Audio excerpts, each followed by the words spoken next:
Nagdadalamhati ang Philippine showbiz industry sa pagpanaw ni Ronaldo Valdez sa edad na 76.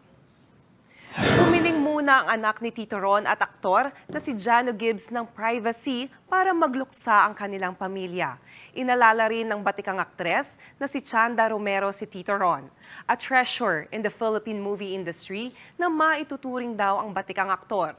Nakiramay rin ang dati niyang nakatrabaho na si Star for All Season Vilma Santos Recto. Naging emosyonal naman ang ating Good Morning Kapatid host na si Dimples Romana para sa kanyang law na minsan din niyang nakatrabaho. Pag-alala ni Dimples, pinapahalagahan daw ni Tito Ron hindi lang ang kanyang work, kundi pati ang lahat ng tao sa set. Kaya patuloy raw nila itong mamahalin at titingalain. Napapost naman si Catherine Bernardo ng pictures nila ng kanyang lolo sir sa IG story. Nagsama at naging malapit sina Kat at Tito Ron sa serye nilang Too Good to Be True.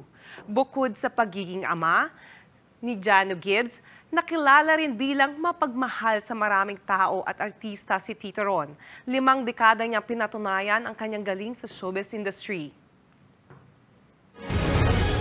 Nakikiramay po ang buong News 5 sa lahat ng naulila ni Tito Ronaldo.